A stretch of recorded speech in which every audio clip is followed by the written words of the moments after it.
तो हम चुनाव में प्रत्याशी के रूप में खड़े भी होंगे, क्योंकि हमें तो गौरक्षा करनी है। लेकिन इस सरकार ने ये दुर्लभ उदाहरण पूरे विश्व के सामने रख दिया है कि हमारे पास ताकत भी है और अपने आप को हम हिंदू भी कह रहे हैं, फिर भी गौ हत्या करके गौ मांस का निर्यात कर रहे हैं। बिहार विधानसभा चुनाव की तारीखों के ऐलान से पहले स्वामी अविमुक्तेश्वर आनंद ने एक ऐसा ऐलान किया है जिससे नीतीश कुमार और पीएम नरेंद्र मोदी की टेंशन बढ़ सकती है। वहीं शंकराचार्य आई लव महादेव पर क्यों गुस्सा हुए, इस पर भी हम करेंगे बात। नमस्कार, 4 PM पर आप सभी का स्वागत है। दोस्तों, जहां एक तरफ देश भर में आई लव मोहम्मद को लेकर सियासी बवाल मचा हुआ है, वहीं बिहार की राजनीति में आया है एक नया भूचाल। जी हां, बिहार में जल्द ही चुनाव आयोग चुनाव की तारीखों का ऐलान करने वाला है।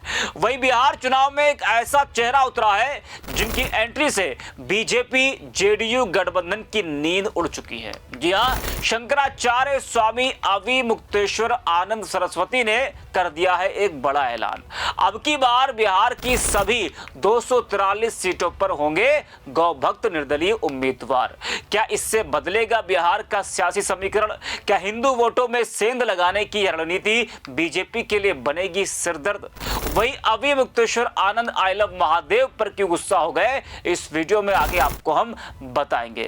दोस्तों, स्वामी अविमुक्तेश्वर आनंद सरस्वती जो अपने बेबाक और तीखे बयानों की वजह से अक्सर सुर्खियों में रहते हैं, चाहे वो धार्मिक मुद्दे हो, गौरक्षा, गंगा स्वच्छता अभियान या फिर राजनीतिक घटनाक्रम, स्वामी जी ने हमेशा स्पष्ट और निर्भीक राय रखी है। स्वामी जी ने कई बार सत्तारूढ़ दलों को ही कटघरे में खड़ा किया है, खासकर जब धार्मिक वादों के बावजूद उन पर अमल नहीं होता है। वे दिखावे और आस्था के दोहरेपन पर तीखी टिप्पणी करने से नहीं चकते हैं। लेकिन इस बार उन्होंने एक ऐसा ऐलान किया है जिससे बीजेपी के साथ नीतीश कुमार की भी टेंशन बढ़ गई है। जी हां, बिहार विधानसभा चुनाव के ऐलान से पहले स्वामी अविमुक्तेश्वर आनंद सरस्वती ने बीजेपी और एनडीए की टेंशन देने वाली घोषणा कर दी है। उन्होंने ऐलान किया है कि बिहार विधानसभा की सभी 243 सीटों पर गौभक्त निर्दलीय प्रत्याशी के तौर पर नामांकन करेंगे। उन्होंने अपने प्रत्याशियों के पक्ष में चुनाव प्रचार करने का भी ऐलान किया है।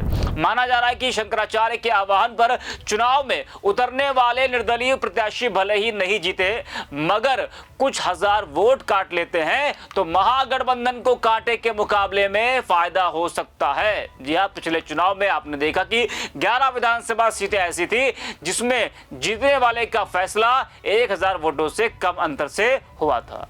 वहीं अविमुक्तेश्वर आनंद सरस्वती ने आई लव महादेव और आई लव मोहम्मद विवाद पर अपनी प्रतिक्रिया दी है। उन्होंने कहा कि यह विवाद जनता का ध्यान असली मुद्दों से भटकाने के लिए खड़ा किया गया है। शंकराचार्य ने कहा कि मुझे मोहम्मद से प्रेम है, मुझे महादेव से प्रेम है, कहना केवल जनता को गुमराह करने का प्रयास है। उनके अनुसार महादेव पूजा के विषय है, प्रेम के नहीं। इस तरह के नारे लगाना महादेव का सम्मान नहीं बल्कि उनका अनादर है। जरा सुनिए आप भी शंकराचार्य स्वामी अविमुक्तेश्वर आनंद जी को। देखिए, चयन क्या, लोग अपने आप आगे आ रहे हैं। कुछ लोग कह रहे हैं हम गाय के लिए मतदान करेंगे, और चूंकि कोई पार्टी गाय के लिए खड़ी नहीं हो रही है, इसीलिए व्यक्तिगत रूप से ही कुछ लोग कह रहे हैं कि अगर कोई पार्टी नहीं खड़ी होती है तो हम चुनाव में प्रत्याशी के रूप में खड़े भी होंगे, क्योंकि हमें तो गौरक्षा करनी है। सरकार तो लगातार हिंदू राष्ट्र का भी दावा करती है। हाँ, हिंदू राष्ट्र का दावा करती है, लेकिन हिंदुओं के लिए जो जरूरी है हिंदू गुण, वो उसमें दिखाई नहीं देता है। आप समझिए कि कोई भी हिंदू होगा, अगर वो शक्ति संपन्न हो जाए तो क्या वो अपनी माँ को काट काट के बेचेगा? ऐसा तो नहीं हो सकता। लेकिन इस सरकार ने ये दुर्लभ उदाहरण पूरे विश्व के सामने रख दिया है कि हमारे पास ताकत भी है और अपने आप को हम हिंदू भी कह रहे हैं, फिर भी गौ हत्या करके गौ मांस का निर्यात कर रहे हैं। तो ये जो कार्य है, इससे पता चलता है कि ये सरकार कहती कुछ है और करती कुछ है। चुनावी साल है, बात विवाद का दौर है। इस बीच उत्तर प्रदेश में जो I love Mohammad, I love Mahakal का भी विवाद शुरू हुआ, हिंसा हुई। क्या लगता है, चुनाव को लेकर हो रहा है या फिर साजिश? ये असली मुद्दों से जनता का ध्यान भटकाने के लिए। I love Mohammad, I love Mahadev, बताइए, महादेव पूजा का विषय है कि लव का विषय है? ये महादेव की अवमानना है, मोहम्मद की हमको नहीं पता है, मोहम्मद वाले जाने। लेकिन महादेव, आई लव महादेव कहना क्या महादेव का सम्मान है कि अपमान है? ये महादेव का असम्मान है, महादेव का अपमान है। महादेव के साथ ऐसी भाषा का प्रयोग हम लोग नहीं करते हैं। भारत पाकिस्तान के बीच जो स्थिति है, इस बीच क्रिकेट मैच भी हुआ एशिया का, पूरा अब देखिए ना, विरोध में था। देखिए पूरा देश जो है अभी दुख में पड़ा हुआ है, और आप जो है जिसका नाम ले रहे थे कि यही शत्रु है, इसी ने ये सब किया है, उसी के साथ क्रिकेट खेल रहे हैं। क्या कहा जाए, भारत की सरकार भारत के लोगों की भावना के साथ कहाँ खड़ी हो पा रही है।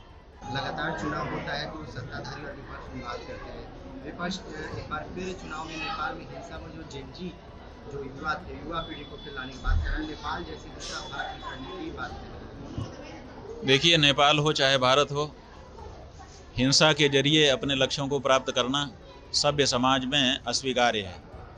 जो सभ्य समाज है वहाँ पर हिंसा के जरिए अपने लक्ष्यों को प्राप्त नहीं किया जा सकता। हम एक ऐसा लोकतंत्र देख रहे हैं जिसमें संसद भवन को ही फूंक दिया जाता है। अगर ऐसे सत्ता प्राप्त होगी तो वो सत्ता भी फिर इसी तरह की हिंसा के माध्यम से किसी समय गिराई जा सकती है। इसलिए नेपाल में जो कुछ हुआ वो दुर्भाग्यपूर्ण है। किसी भी देश को अपनी सभ्यता को दांव पे लगा करके उसकी नकल नहीं करनी चाहिए, भारत को तो विशेष रूप से। अगर आपके पास उंगलियों में आपकी ताकत है, आप अपनी उंगली में ताकत को क्यों नहीं पहचान रहे हो? जब चुनाव आए आप क्रांति कर दो बटन दबा करके। तो जब बटन दबा करके आपको क्रांति करने का मौका है तो आप हिंसा का क्यों सहारा लेंगे? वोटर वेरिफिकेशन हुआ, घुसपैठियों का मुद्दा भी बना रहा। भाई, घुसपैठिए किसकी सरकार के समय में आ गए? उस सरकार को पकड़ा जाना चाहिए और उस सरकार को अपनी जिम्मेदारी स्वीकार करना चाहिए जनता के सामने आकर के कि मेरे सरकार के समय में घुसपैठिए आ गए। क्यों नहीं आपने उनको रोका? आप सरकार में बैठे थे, आपके रहते हुए कैसे घुसपैठिए आ गए? और आ गए तो आप उसको जिम्मेदारी लीजिए। क्या लग रहा है बिहार विधानसभा चुनाव में किसी सरकार को? ये तो हम क्या जानेंगे। हम तो गौ माता के लिए वोट देने के लिए लोगों को प्रेरित कर रहे हैं और चाहते हैं कि गौ रक्षा के लिए वातावरण बने।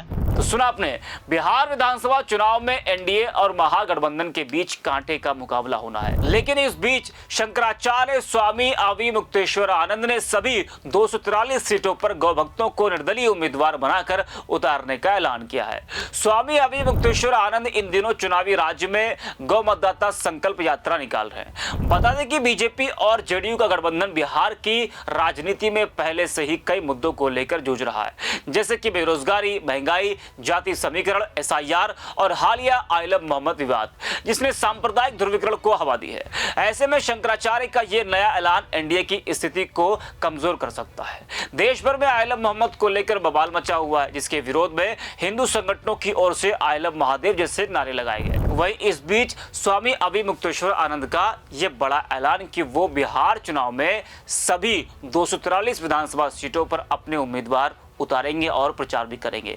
अब देखना होगा कि इससे बीजेपी को कितना नुकसान होता है और महागठबंधन को कितना फायदा होता है, ये देखने वाली बात होगी। तो इस वीडियो में इतना ही। आप देखते रहिए 4 PM।